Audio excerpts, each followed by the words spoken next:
오늘 여러분들과 함께 나누고 싶은 주제는 혼자 신앙생활을 하고 싶은 소위 말해 요즘에도 신앙생활을 하면서 정말 공동체, 소위 말해 이제 다른 사람들과 함께 신앙생활을 하는 것에 굉장히 좀 불편함을 좀 호소하는 청년들이 많이 있습니다. 아무래도 요즘 시대적으로 그것이 또 문화가 되어가고 있고 또 함께 이렇게 신앙생활하는 것이 다소 어려움이 있기 때문에 그 문제를 좀 고민하는 청년들이 있어서 오늘 이 혼자 신앙생활을 하고 싶은 청년들 또 왜 함께 신앙생활을 해야 되는지에 대해서 여러분들과 잠깐 함께 나눠보기를 원합니다. 여러분들도 알다시피 지금 나홀로 가구의 증가가 일어나고 있습니다. 이 통계청 자료에 따르면은 2019년에는 1인 가구가 가족이 함께 사는 가구보다 많아질 것으로 전망하고 있습니다.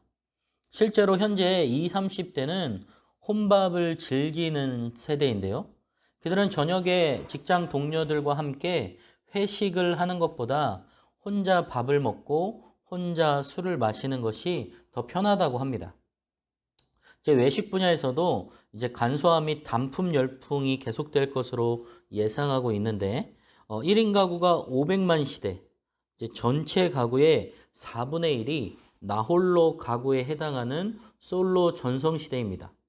이 통계청에 따르면 2035년에는 나홀로 가구 비중이 34%까지 증가할 것이라고 말합니다. 이러한 인구 구조 변화는 우리의 라이프 스타일과 인식을 새롭게 변화시키고 있는 것은 정말 당면한 사실이라는 것이죠.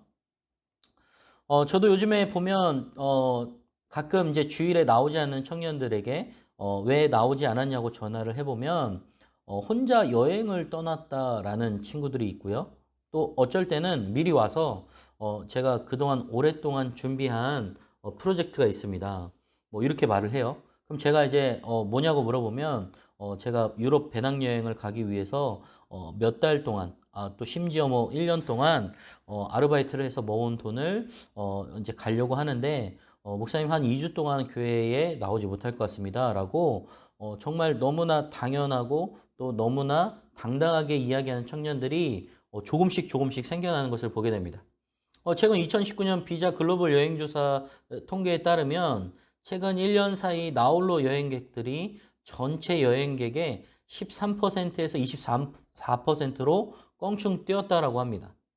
세계 최대 인터넷 호텔 예약사 사이트인 부킹닷컴도 예약의 35% 이상이 나홀로 여행이라고 설명합니다. 대부분의 나홀로 여행 경험자들은 혼자 여행하는 가장 큰 이유를 뭐라고 이야기하냐면 떠나고 싶은 순간에 바로 떠날 수 있어서 좋다라고 말합니다. 가족이나 친구들과 바쁜 일정에 맞춰 여행 스케줄을 짜다 보면 상대에 맞춰 일정이 바뀌거나 원하지도 않았던 행선지로 떠나는 것을 우려하거나 걱정해서 하는 얘기죠. 그러니까 쉽게 얘기해서 혼자 생각했을 때 뭐 예를 들어서 제가 제주도를 가고 싶다. 그러면 그냥 생각났을 때 내가 누구한테 묻지도 않고 나 혼자 그냥 가는 거죠. 그러니까 쉽게 얘기해서 편하다는 거예요. 또 너무나 빠르다는 거죠. 그러니까 최근 유행하고 있는 혼밥이나 나홀로 여행을 경험하신 적이 있나요? 이런 문화는 최근 1인 가구가 증가하면서 확산되어 가고 있는 문화입니다. 이제는 밥과 술뿐만 아니라 영화나 여행까지도 혼자 즐기는 트렌드가 아주 확산되어져 가고 있습니다. 특별히 청년들 가운데서 2015년 25살에서 39살 사람들을 대상으로 미혼율을 알아보았습니다. 여성 미혼율은 35.5%였고 남성 미혼율은 더 심각한 52.8%였어요. 근데 이런 상황 가운데서도 결혼을 해도 갈수록 이혼율이 급증하고 있다는 거예요. 우리나라는 이혼율 세계 1위가 될 정도로 두 쌍이 결혼하면 한 쌍은 이혼을 하는 이혼율이 50%인 나라가 되었습니다. 2017년 이혼 통계조사에 신혼부부의 이혼율이 22.4%로 꽤나 높았어요. 20년 이상 산 부부의 황혼 비율도 31.2%로 가장 높은 퍼센트를 차지하였습니다. 쉽게 얘기해서 무엇일까요? 결혼하지 얼마 안 된 신혼부부의 이혼율과 결혼을 오랫동안 하고 지냈던 20년, 30년 살았던 부부의 이혼율이 계속 증가하고 있다라는 거예요. 그러니까 산지 얼마 안 된 부부들, 오래 살았던 부부들의 이혼율이 계속해서 늘고 있다라는 거예요. 이 교회 안에는요, 이미 다수의 1인 가구 청년들이 존재합니다. 청년들의 교회 이탈이 두드러지는 시대이긴 하지만 여전히 젊은이들이 있어요. 나이가 많은 지체들도 소속감을 가질 수 있도록 하여 연령대를 넓게 열어놓아서 정말 함께 안정감을 주고 섬길 필요가 있습니다.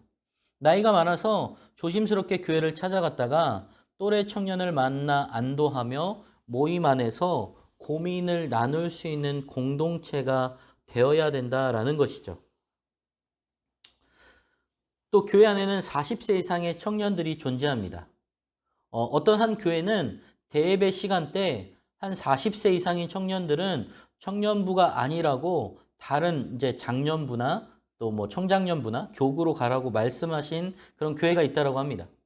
그 다음 주 그 교회 담임 목사님은 정정하시겠다고 하시고는 38세 이상 청년들은 다 청년부를 나가서 소위 말해 교구나 어른들 있는 그런 남전도회, 여전도회로 가라고 했던 거예요. 이 말에 청년들이 많이 상처를 받았다라고 해요.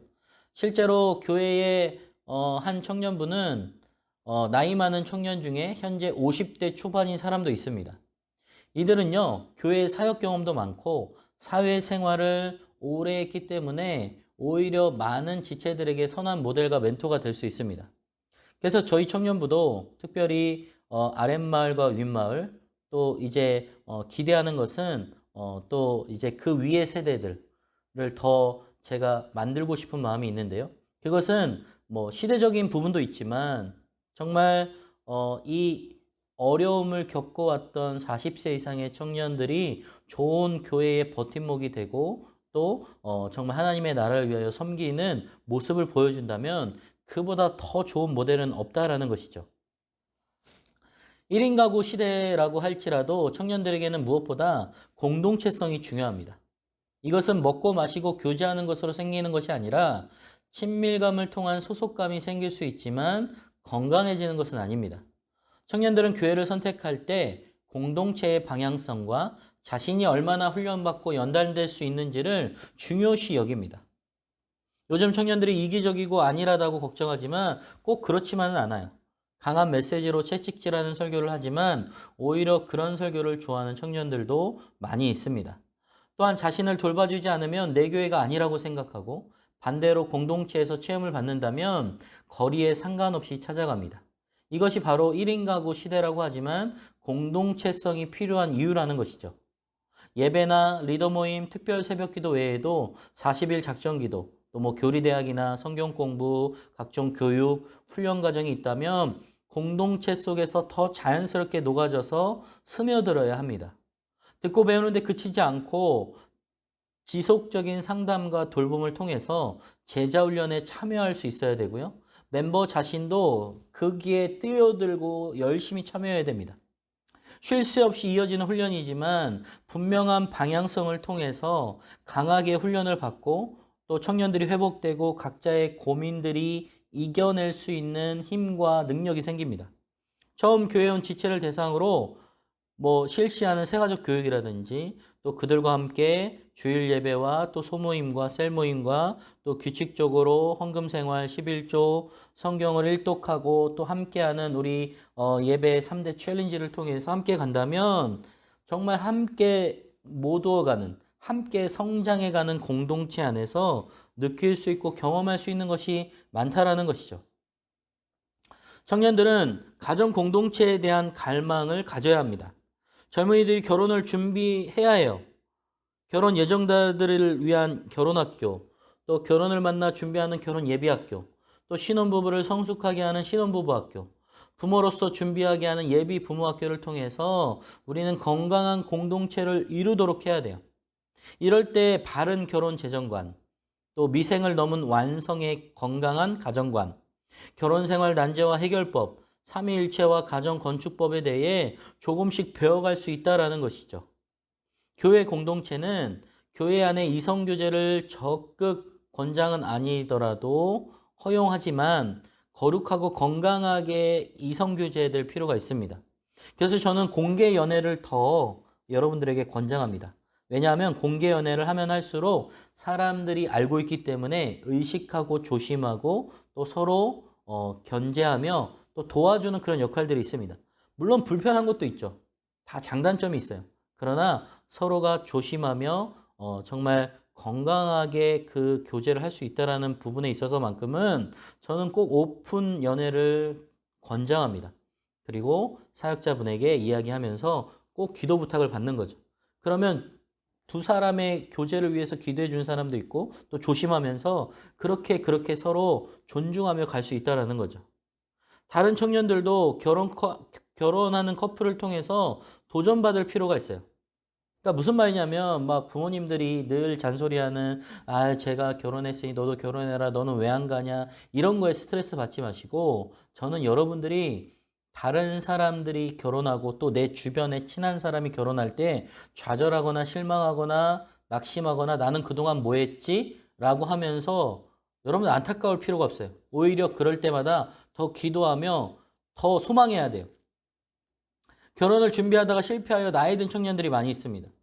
공동체 안에서 오히려 그 부분을 더 귀하게 여기고 더 기도해 줘야 돼요. 그래서 우리가 함께 정말 가동 공동체를 소망하며 나아가야 된다라는 것이죠. 요즘 세상은 독신 1인 가구를 아름답다고 말하는 것이 트렌드처럼 되었지만 인간 내면의 외로움과 상처는 혼자서는 극복하기 힘듭니다. 그래서 경쟁 사회 속에서 박탈감과 자괴감에 시달리는 청년들에게 가장 중요한 것이 영적인 돌봄을 제공하는 공동체라는 거죠. 1인 가구 시대에는 특히 한 사람을 제대로 세워야 돼요. 1인 가구 청년들에게 안정감을 주되 끊임없이 도전을 주며 건강한 공동체가 우리 교회 공동체가 되어야 합니다. 그래서 이런 공동체를 위해 무엇을 할지, 어떻게 가정에 헌신할지, 주위 관계 속에서 어떻게 도울지에 대한 생각이 많은 성숙한 리더가 되어야 됩니다. 그래서 공동체 안에서 함께 성장해 가는 것이죠. 그래서 정말 우리는 삼겹줄의 공동체가 필요해요. 한국은 세계에서 잘 사는 나라 중에 한 나라입니다. 2017년 세계 GDP 순위에서 11위에 올랐어요. 요즘 코로나로 인해서 좀 많이 또 우려하고 있는 건 사실이지만 그러나 상대적 행복지수는 상당히 낮습니다. 2017년 세계 행복지수 순위에 한국은 56위에 불과했습니다. 다른 나라보다 분명한 부한 나라지만 국민들의 행복감과 안정감은 상대적으로 낮습니다. 그런 가운데 젊은이들의 결혼은 계속 늦어지고 있어요. 2013년 한국보건사회연구원이 전국 1만 8천 가구의 기혼 남녀 1만여 명을 대상으로 조사한 것에 의하면 젊은 부부 중 기혼 여성 39.7%와 기혼 남성 29.8%는 자녀가 있어도 이혼을 하겠다라고 이야기합니다. 특히 여성들은 가사와 양육, 돌봄, 가족생활 부담을 이혼 사유로 꼽았고 주로 이런 이유로 이혼을 합니다. 이런 시대 속에 미혼 남녀 2명 중 1명은 10년 후 기존 결혼 형태보다는 동거를 하겠다라고 말하고 이미 결혼한 부부에게서는 한 집에서 살지만 서로 상관하지 않는 결혼 생활을 졸업하자라는 귀계한 현상이 나타나고 있어요. 이런 시대적인 어려움 가운데 건강한 결혼보다는 동거, 계약결혼, 졸혼 이것이 대세이고 결국엔 이별이나 이혼을 선택합니다. 불행한 가정으로 전락하고 마는 거예요. 이런 불행한 가정은 자녀들에게도 엄청난 영향을 주게 됩니다. 이 어린 상처를 또 어린 시절에 겪게 되면서 청소년기에 탈선을 하게 되기도 합니다. 결손 가정에서 청소년 범죄율과 이혼율의 증가가 그 증거라고 할 수 있습니다. 따라서 우리가 젊을 때 건강한 자아를 갖고 또 교육과 훈련을 받고 건강한 가정을 이루어야 건강한 교회와 건강한 사회를 이룩할 수 있습니다. 혼자 사는 것 자체는 혼자에게 편할 수 있지만 하나님께서는 우리가 아름다운 가정을 이루고 주님의 나라를 함께 확장해 나가기를 원하십니다. 주님의 사명을 받은 선한 청지기는 혼자서가 아니라고 전도서 4장 12절 말씀에 삼겹줄은 끊어지지 않는다라고 강하다라고 말씀합니다. 가정이라는 강한 결속력을 가진 공동체를 통해 자신도 위로와 회복을 받고 더 큰 가정 단위인 교회와 사회를 섬겨야 하는 것입니다. 저는 여러분들이 가정을 소망하고 또 공동체를 소망하셨으면 좋겠습니다. 그래서 우리 이 청년부 공동체 안에서 함께 성장해가고 함께 거룩해져가며 예수 그리스도를 닮아가며 가정을 이루어가는 정말 아름답고 축복된 공동체가 되기를 주님의 이름으로 축복합니다. 오늘부터 여러분들이 이 가정을 이루기 위해 또 공동체 안에서 함께 성장해 가기 위해 서로를 위해 기도하셨으면 좋겠습니다. 삼겹줄은 끊어지지 않기 때문입니다.